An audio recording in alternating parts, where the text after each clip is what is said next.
ભારતીય એરફોર્સે પાકિસ્તાનમાં ઘૂસી આતંકવાદીઓનો સફાયો કરતા દેશભરના લોકોમાં જોશ સાતમા આસમાન પર છે। અબાલ વૃદ્ધ સૌ કોઈ ભારતીય વાયુસેનાના પરાક્રમ પર ખુશ છે। ત્યારે ક્રિકેટની તાલીમ લેતા બાળકો પેડઅપ થઈ હાથમાં બેટ અને હેલ્મેટ પહેરી હાઉસ ધ જોશ સાથે પાકિસ્તાન પર વધુ હુમલા માટે માંગ કરી રહ્યા છે। ભારતીય વાયુસેનાએ પાકિસ્તાનના આતંકવાદી અડ્ડાઓ પર જોરદાર હુમલો કરી દીધો છે। સમગ્ર દેશના લોકો ખુશ છે, ખાસ કરીને નાના બાળકોથી લઈ અબાલ વૃદ્ધ સૌ લોકો ખુશ છે। અહીં આપણે છીએ ક્રિકેટ ગ્રાઉન્ડમાં। અહીં છોકરાઓ જે પ્રેક્ટિસ કરવા આવે છે એ પણ ખૂબ ઉત્સાહમાં છે। હાઉ ઇઝ ધ જોશ? હાઉ ઇઝ ધ જોશ? આજે ભારતે પાકિસ્તાન પર હુમલો કર્યો છે, તમને ખબર છે ને કેવો ઉત્સાહ છે તમારો? હા, શું જોયું આજે? આજે જોયું કે આજે કાલ રાત્રે 3 વાગે આપણા ઇન્ડિયન આઈએએફ વાળાએ 12 ફાઇટર પ્લેનમાં સીધા તેના ટેરેસ અટક ઉપર હુમલો કર્યો ને અમે બહુ જ ખુશ છીએ। આ દિવાળી જેવો અમારો એક પ્રસંગ જેવો થઈ ગયો છે અને હજી 2-3 અટેક કરવા જોઈએ।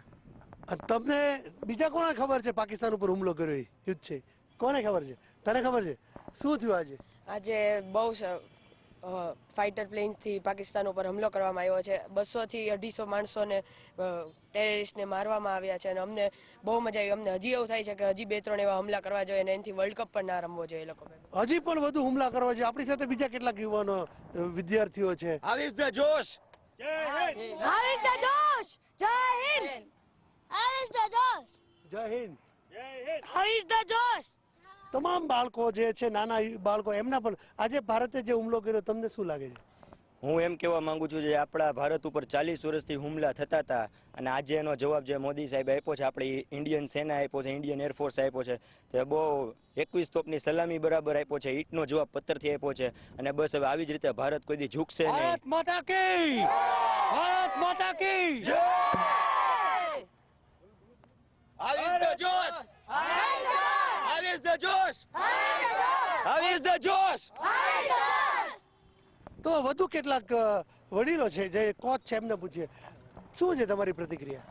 કાંઈ નહીં, આજે અમારે એવું લાગે છે કે પૂરું આખું ઇન્ડિયામાં જે દિવાળીનો જે માહોલ દિવાળીનો જેવો માહોલ થઈ ગયો છે, કેમ કે એટલા વર્ષોથી બહુ હુમલા થયા અને કોઈ પણ પ્રતિક્રિયા ઇન્ડિયા આપતું નહોતું અને હવે જે ઇન્ડિયાએ પ્રતિક્રિયા આપી, કેમ કે જે ઈંટનો જવાબ પથ્થરથી અપાય એવું કહીએ છીએ, એ આજે સાચું સાબિત થઈ ગયું। સેનાની કાર્યવાહીથી તમારા બાળકો બહુ ખુશ છે, કેવો માહોલ છે સવારથી? આજ સવારથી તે બહુ જ ખુશીનો માહોલ છે, દિવાળી જેવો માહોલ થઈ ગયો છે। સમગ્ર ભારત દેશની અંદર બધા જ લોકો એટલા બધા ખુશ છે કે છેલ્લા આપણે ઘણા વર્ષોથી જ્યારે પણ આવા પાકિસ્તાનના હુમલા થતા ત્યારે આના અલગ દેશો અને આપણા રાજકારણીઓ ખાલી પ્રતિક્રિયા આપી અને નિંદા કરી અને બધા બેસી જતા હતા, પણ આ પહેલી વખત છે કે મોદી સરકાર આવ્યા પછી સર્જિકલ સ્ટ્રાઇક ટ્રુ જે એર સ્ટ્રાઇક કરીને પાકિસ્તાનને જડબાતોડ જવાબ આપ્યો છે।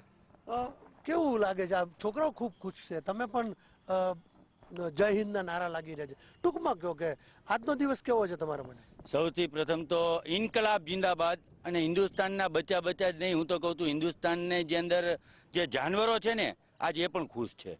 શું કામ કે આ ખરેખર જરૂર હતી અને પાકિસ્તાનના જેવા નાપાક કદમને એક જડબાતોડ જવાબ આપ્યો છે।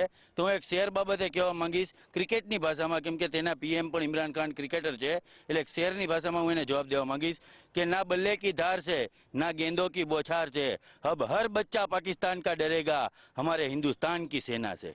તો જે વિદ્યાર્થીઓ છે, જે વિદ્યાર્થીઓ, નાના બાળકો જે ક્રિકેટ રમી રહ્યા છે, એ પણ આજની આપણી જે એર સ્ટ્રાઇક છે એનાથી ખુશખુશાલ છે।